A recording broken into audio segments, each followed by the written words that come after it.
Incredibly. We figured it out. Yay, we're here. I think we're 2 or 3 minutes late, but we're here. We made it. We're late? Yeah. What time is it? It was 8 something when It's 8:02. 8:02, 2 minutes late. So that's practically not like being late at all. But welcome back to LaDonna Mills Lifestyle. I'm LaDonna, in case you didn't know. And this is my daughter, Rebecca. Hi. And tonight is the long-awaited book club night. Yay! We're going to be talking about the book, Wintering, The Power of Rest and Retreat in Difficult Times by Katherine. We're so glad that you're joining us. So, Rebecca, what do you want to say? I'm excited. I really liked this book. It came at a great time.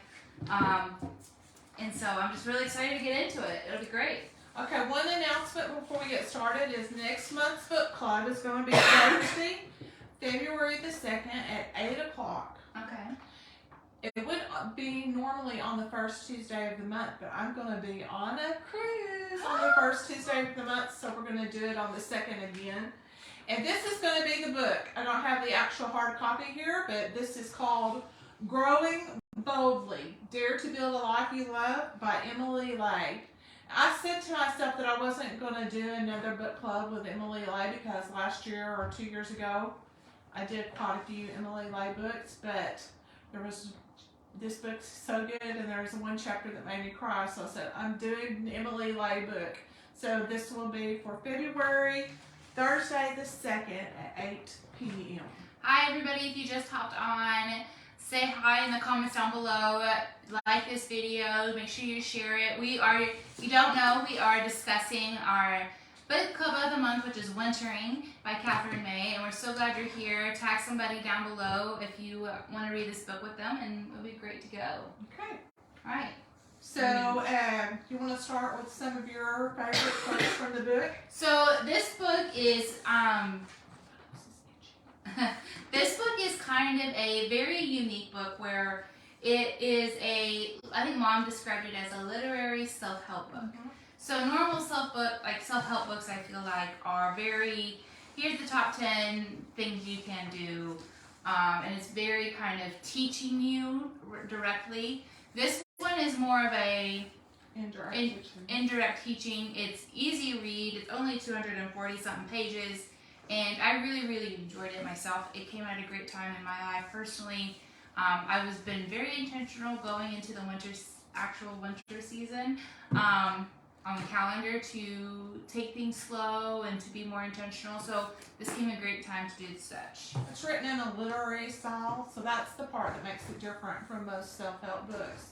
You know, most self-help books are written like kind of like a textbook, mm-hmm. but this is written like a nice literary book. So it's great reading and it has great lessons to be learned. Right, absolutely. So if you're hopping on, make sure you say hi in the comments down below. We want to see you, and I hope you guys enjoy this talk. If you haven't read this book, you can still read it. You can still listen to it on Audible, or I know there's a lot of free resources for those who want to listen to a book, or if you want to e-read it, as far as like if you have a Kindle or something like that.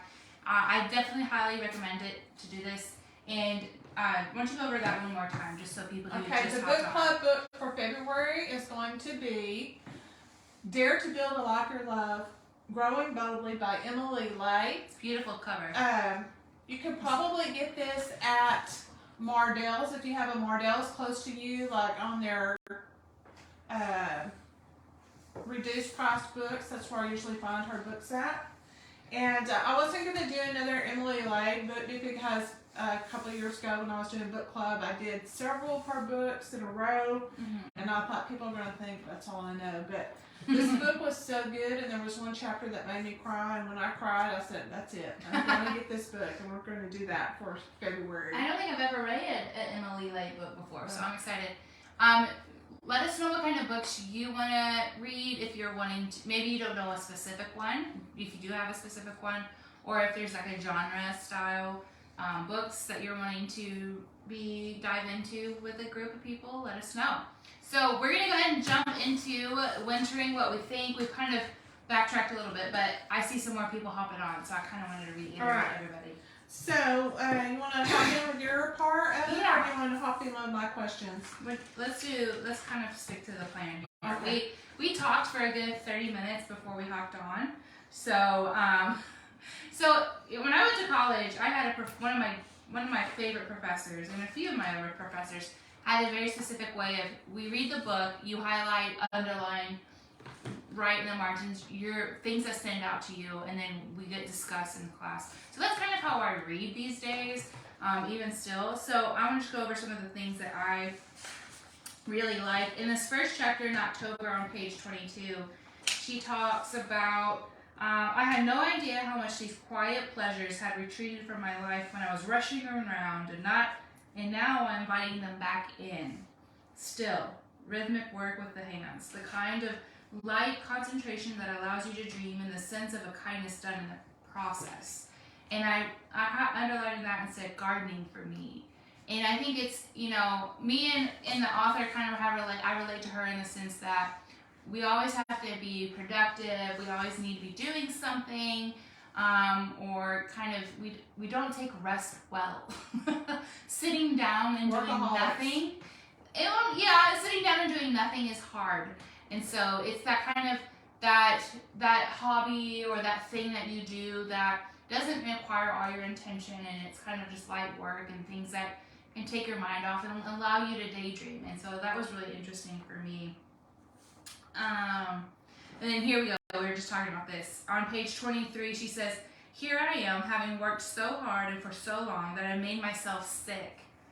And worst of all, I nearly forgotten how to rest." And I said, relatable. Forgetting how to rest is really relatable for most. I think women in general, but I can say specifically in my life when my children were all at home and I was working a job, that statement was very relatable, because from the time I got up in the morning till the time I went to bed at night, I was doing something. I got up, got them ready for school, got myself ready for work, took them to school, went to work, came home, cooked or had something, cooking in the crock pot, did laundry, cleaned the house, gave them baths, so pretty much, that's from daylight to dark. And that gets to be a habit to where that's what's comfortable to you. It's just consistently, constantly being busy. And so we do have a tendency to forget how to rest. So I thought that was a very poignant part as well. And for me, I really felt like, even in the summer, this past summer, I really was like, okay, when winter comes around, I really want to rest. I really want to take it easy. And for me, I'm like, what does that even mean? Because I'm somebody who doesn't like to rest. I don't know how to rest. And so for me, I felt like I kind of have to re-educate myself on what personally, to me, makes it feel like I'm resting, I'm wintering. So it was a whole new experience, and I'm so glad that this book came in at that time. She talks about the guilt that she had when she had to take time off from her job. And I think about myself many times during those days when my life was so busy. I can remember Russell saying, do you ever sit down and be still? And no, I didn't. The only time I sit down to be still was either in the bathtub or at church whenever I was at church. And the problem was a lot of times when I would sit down, I'd fall asleep. So, I had really forgotten that. And there was that guilt associated with, well, if I'm sitting down and everything's not done, then I'm being a slacker. I definitely feel like my, I don't know if this is a family thing or something that, my dad always brought up. It says, we go, go, go. You go, go, go, go, go, go, go until you literally cannot anymore, and your body will shut down for you. And, it's just one of those things. I just like this little bit on page 84. She said, "They say that we should dance like no one is watching. I think that applies to reading too." That was a cool little thing to add in this little thing. I really like the part in the chapter of November. She talks about, and here comes my history nerd coming out. She talks about how this historian wrote about the time back in the day before they had electricity, and how people would go to bed earlier. They go to bed when the sun goes down. and they would rest, and then there would be a time about 3 o'clock, 4 o'clock, 5 o'clock where they would wake up again in the morning, and they would do things, whether it was eating something, or there's a list of things she listed out, and then they would go back to sleep for a few more hours, and then start their day, which I thought that was so interesting. I love that part that she added about that. That was so funny. Not funny, but that was something that was educational for me that I liked. I'm just kind of going through here. So we'll use this point to take a pause while she's looking for her next quote, because that kind of leads into the first question of the questions I asked you to answer about the book was, what was something that you learned? Yeah, that was definitely that part, and there's just so many things that she brought in from different types of cultures that I really enjoyed too. So that one, those are the things. But what about you, Mom?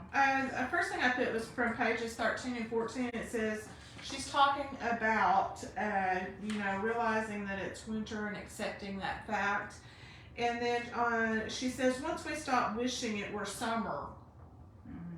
I think that's a lesson for a lot of things in our life. If we're in the time of having babies, let's not wish for them to be able to walk. Let's enjoy the time when they're a baby, when they have to be held. Those days are going to come soon enough, and I think that's a major lesson for us all to learn, and that is, don't be wishing for something that it's not the time for. Yeah. So once we stop wishing it were summer, winter can be a glorious season. But as long as you're in that, oh, I wish it was summer, or I wish it was fall, you can't enjoy the season of winter because you're still wishing you were back in the other place. And I like that she said in that same passage, winter is a time for reflection, recuperation, for slow replenishment. I like that. For putting your own house in order. And I like that because there is a movement these days, especially if you're a YouTube person, called slow living. And it has a lot to do with the French way of life, and that's something that's very interesting to me is that slow replenishment, that slow lifestyle that, I may have a dishwasher, but I'm going to wash my dishes by hand because I get pleasure from taking care of my things, and I realize how precious they are to me. And it's just that whole slow way of living, slow replenishment, and I really like that she said that in the book. Yeah, that's really good. That's really good. I'm kind of when I bring up my quotes, they're kind of hopping all over the place, but I'm sure we'll kind of go back and get a little bit more together here. But I like in the December chapter on page 110, she's talking about her experience of going to the winter solstice at Stonehenge, and how there's a lot of different types of people there who go and celebrate winter solstice. And it was really cool because we were reading this book during winter solstice, and we've both been to Stonehenge, and so it kind of helped to be a part of that. But I really like this part towards the end of her experience here. She says, "Here was a group of people who were willing to share their chosen place of worship and to respect one another's mode of celebration. And then they didn't seek the bullying voice of consistency or conformity. They didn't denounce one another as following a divergent path. They just did their thing and let others do theirs." I think that's Isn't that a powerful statement? Read that again. Here was a group of people who were willing to share their chosen place of worship and to respect one another's mode of celebration. They didn't seek the bullying voice of consistency or conformity. They didn't denounce one another as following a divergent path. They just did their thing and let others do theirs. They just did their thing and let others do theirs. Isn't that an amazing thought? Yeah. Let there be peace on earth. Mind your own business. Well, and I think it's kind of like, give bees honey instead of vinegar or something. There's like a saying, something like that. Like, kindness, what it all bound down to is kindness is going to win. And people are going to be more willing to be around your different types of environment if you're kind and just did your thing, and so you can do what you want to do too. So anyway, go on. Let's see. In our current society, excuse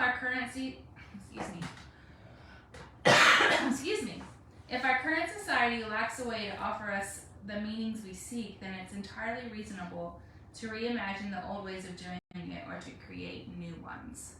So I think in here she was talking about kind of like those hobbies or things that you celebrate or things that are smaller scale that you used to do that may not be so mainstream or trendy.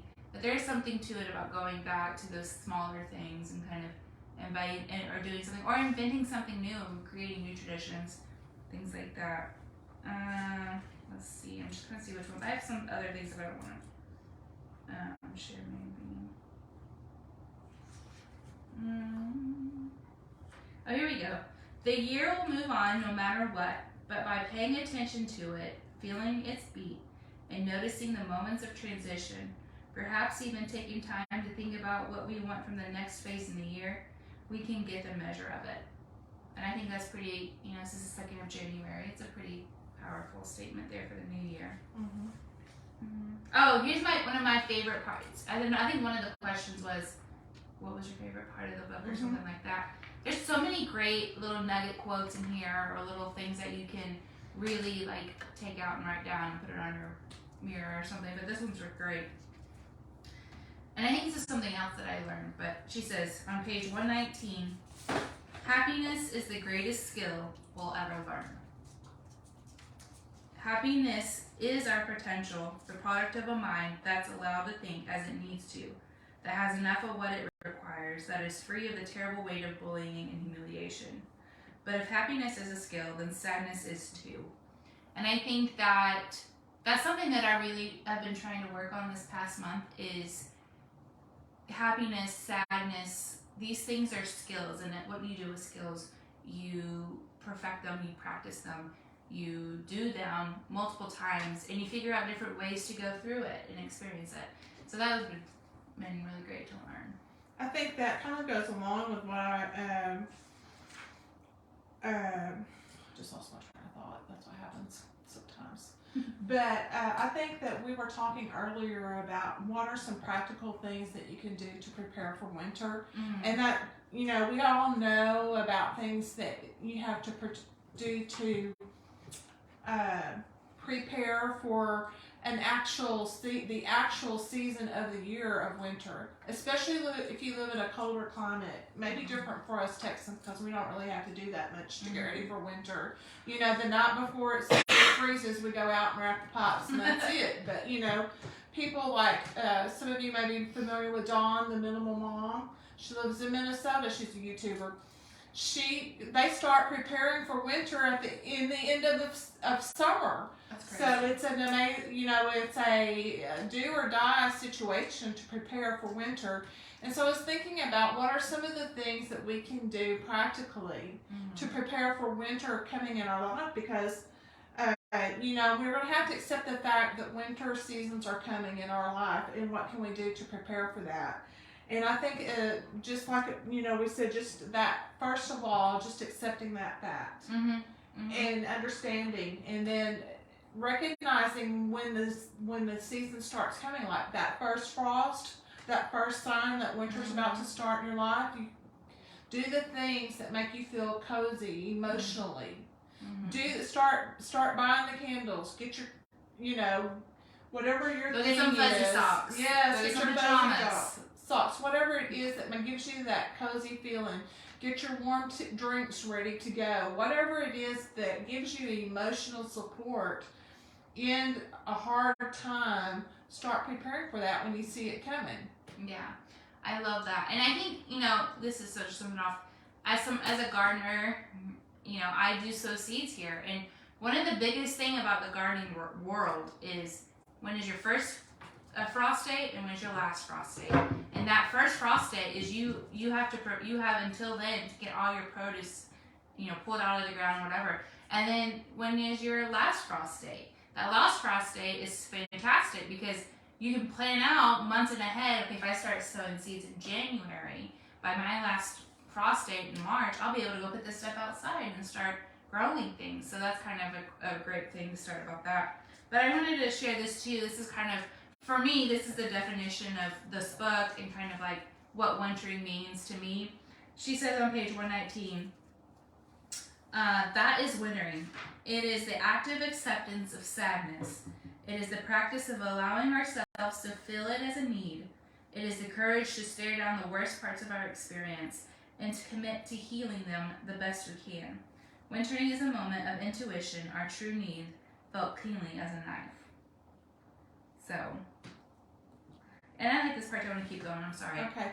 In our winter, a transformation happened. We read and worked and problem solved and found new solutions.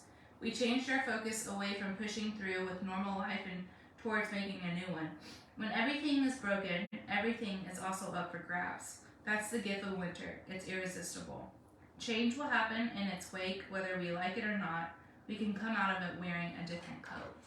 I was going to say, too, that I love those definitions, but another thing I was thinking of, a practical way that we can prepare for a winter as a season of life is we can take care of our body now and our emotional life now, do those things that make us feel good physically, so we're not fighting our emotions, our mental state, and our body. Right. And a lot of times, doing the things that make us feel good physically, those have an overflow effect on the mental or emotional things.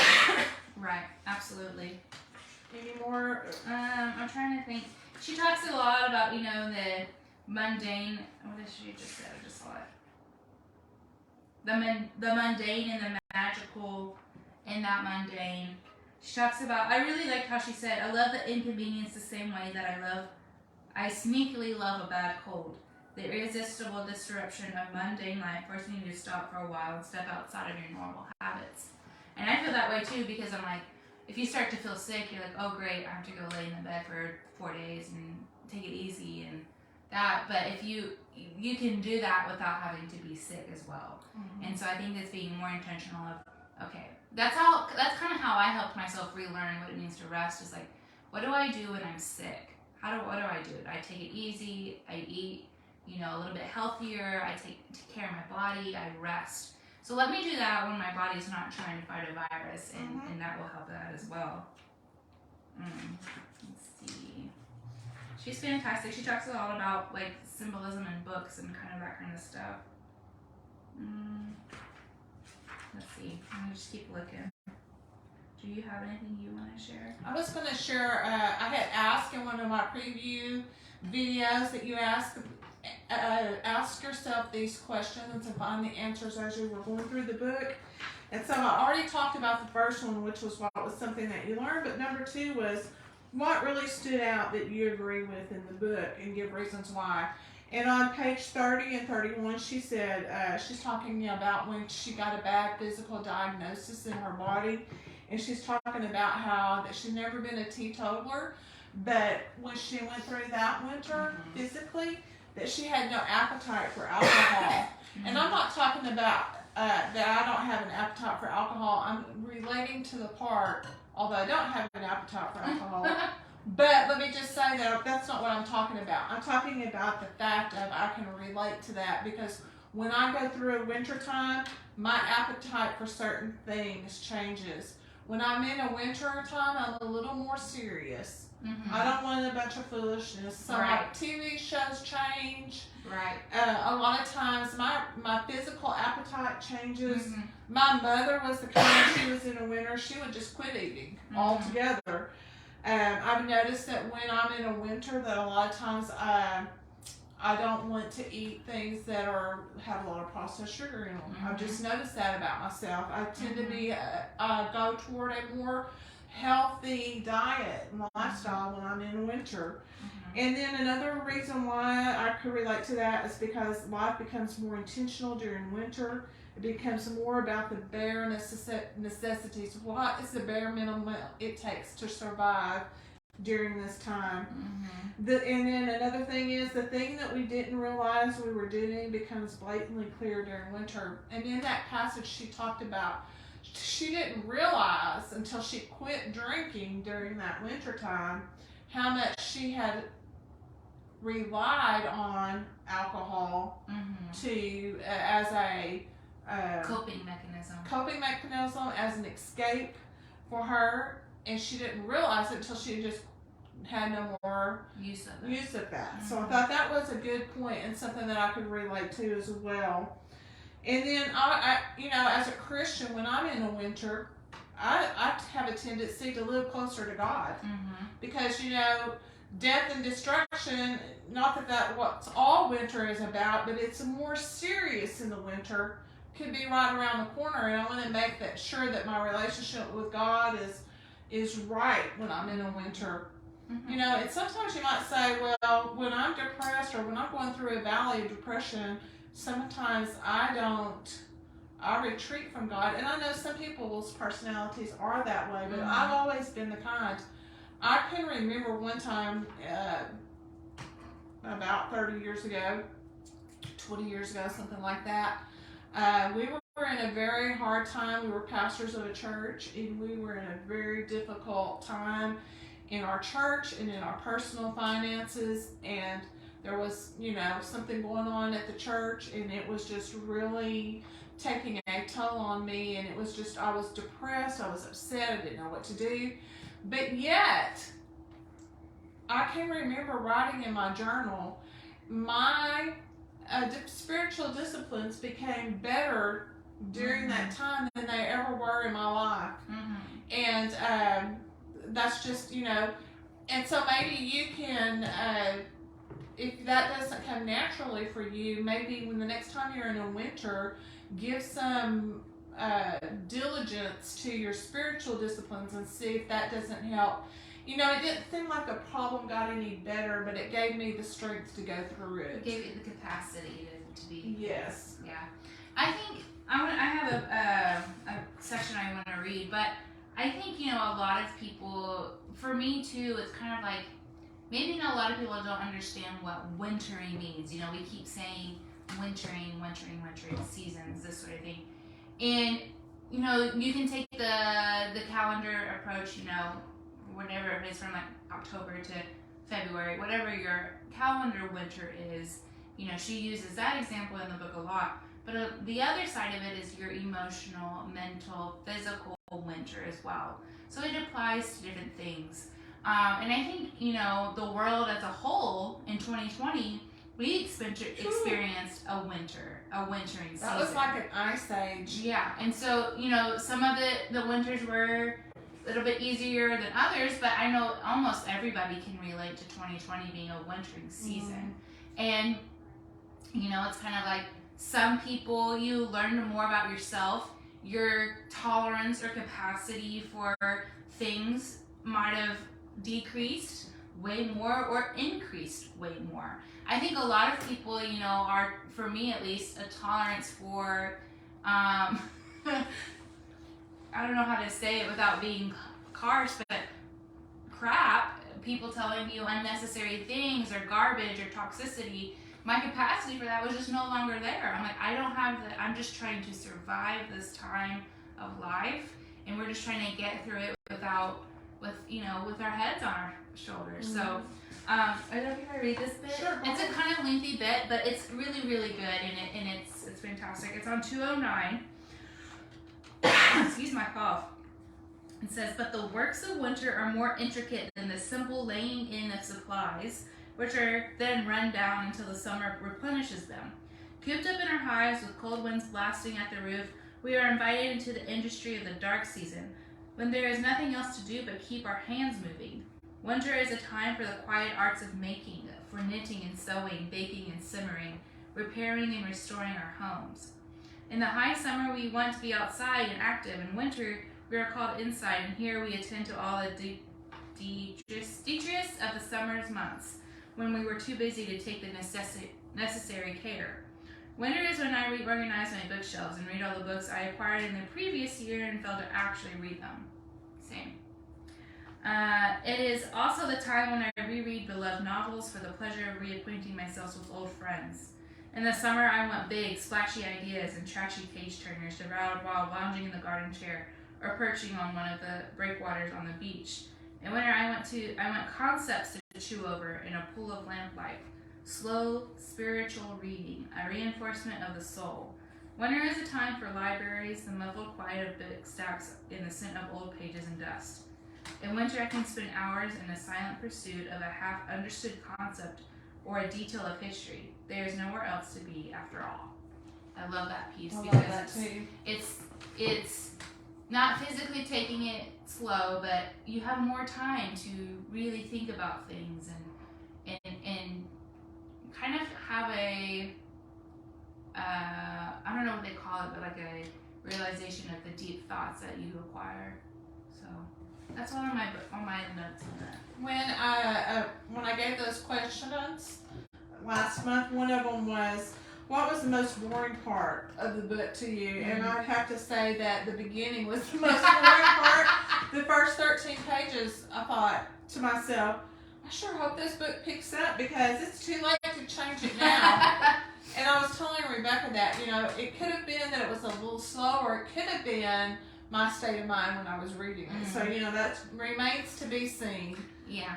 And then another question that I had wanted you guys to answer was, what was your favorite part of the book? And I had several.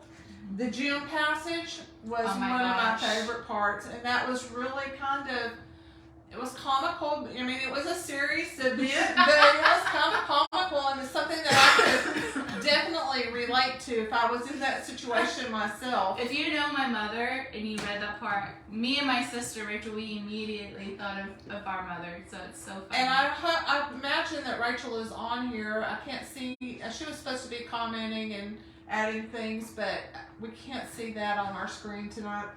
But anyways, I hope they're in the comments. But you want?